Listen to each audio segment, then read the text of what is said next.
Made it to day 14. 2 weeks of stacking these morning routines, trying to feel a little bit better in the morning. And remember, our morning routine is based on hydration, sunlight, and exercise, but not exercise. It's just a little bit minimal effort to get some blood flow and we're getting oxygen into the brain. That brain fog that we have in the morning is most of the time a result of just having enough oxygen in your brain. When we're sleeping, we're sweating out our moisture, we're peeing, hopefully not in the bed, and then we're actually under oxygenated. So we've got to fill our lungs back up with oxygen, and that oxygen will be carried by the blood into your brain. But I think today I'm gonna try to do some burpees.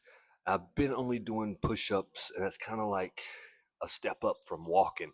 But what's held me back from doing the burpees is I've had 6 knee surgeries, and so the jumping part there at the end, I'm a little concerned with. My fifth knee surgery, I finally got it replaced, and then it froze and like wouldn't move, so they had to unfreeze it. That was my sixth knee surgery. So anyway, it still hurts a little bit. It's way better than it was, but it's always a concern of mine anytime I'm doing something even somewhat semi high impact. But enough of that. We got our water. We're going to fill it up with microplastics here in this bottle. And because I don't have an electrolyte pack, I'm using pink Himalayan salt, quarter tablespoon. Let's go.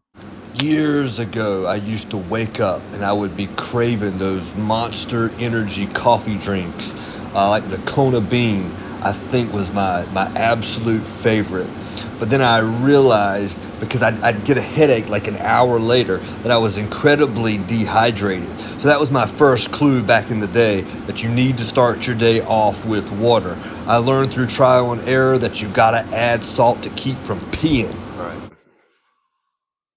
I want to get right into these, but I know I need to take some deep breaths first. So we're going to do a little bit of deep breathing, drive some oxygen into my lungs, and then we're going to prolong the inevitable. Man, when I watched these back, I was just like, man, I am so happy nobody saw me doing these. And then I remembered that I was putting this on YouTube and just shaking my head because, oh my gosh, this is going to be a priority to work on the form of these. This was absolutely horrendous, but I'm trying. Check out this chest pump. I guess that was a nice little byproduct of the terrible form. Sometimes if you don't toot your own horn, nobody will. I could tell when I was doing them, my form was horrendous. And by about the sixth one, bro, that's a whole new level. We're definitely going to have to catch our breath. Give me a sec. You know, the whole point of this morning process is to have a blueprint in place that gets me to my goals faster. And this morning routine is like the biggest win of my day. But one of the easiest ways to eradicate self-confidence, even if you have just a little bit, if you want to just completely shove it out the door, you can do that by waiting instead of working.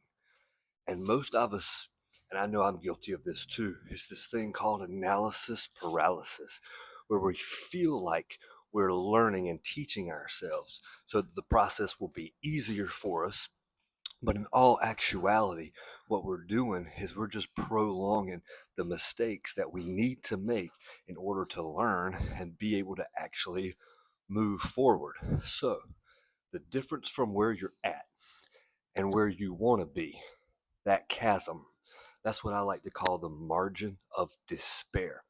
And most people, they live their entire life in that in between lull state.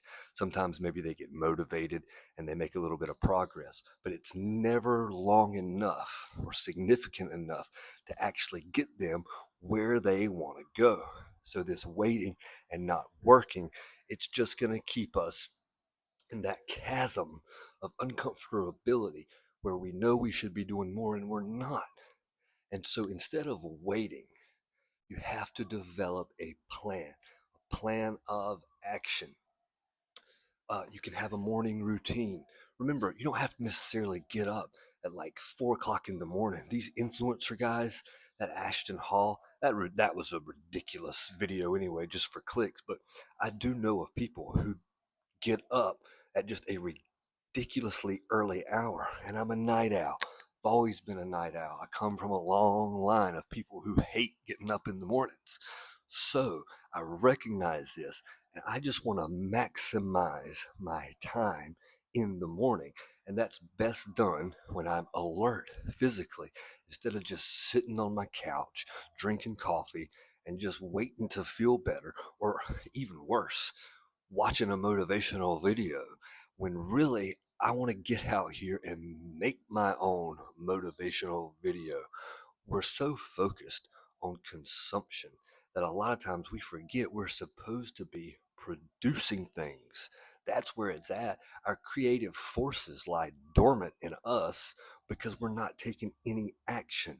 We're waiting, waiting, and waiting, and it's killing us. And it's not only us. I mean, there's people out there that depend on us. There's people out there that look up to us. As hard as that might be to fathom, we're really important in some people's lives.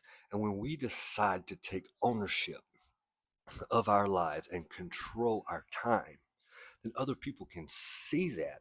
And when we respect ourselves and we come correctly to us, it's a whole lot easier to show respect to other people.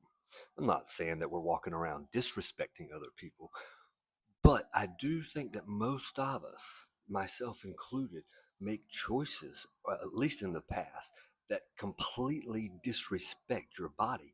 And again, it's not just the food that you eat, it's just not the activities that you do or do not do.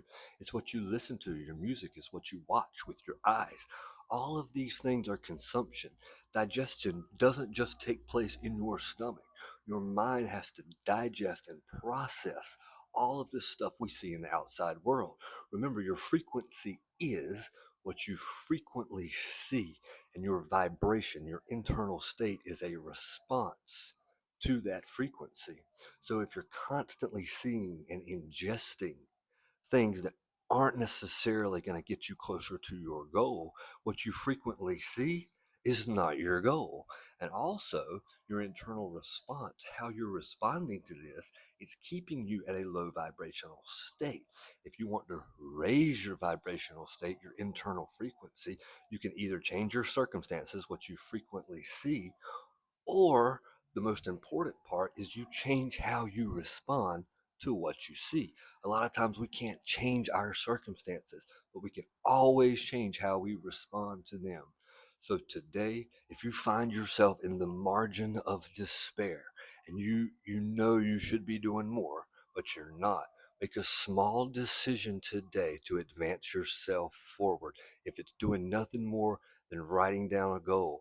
Look, if you're unhealthy, stop right now and go drink a bottle of water. Just get into the habit, cultivate the practice of making healthy decisions. And we can all use a little bit of extra water. Oh, I got a cat fight. So, 14 days in a row, killing it. The burpees sucked. Thanks for being patient. We'll get better at them. Holler at me.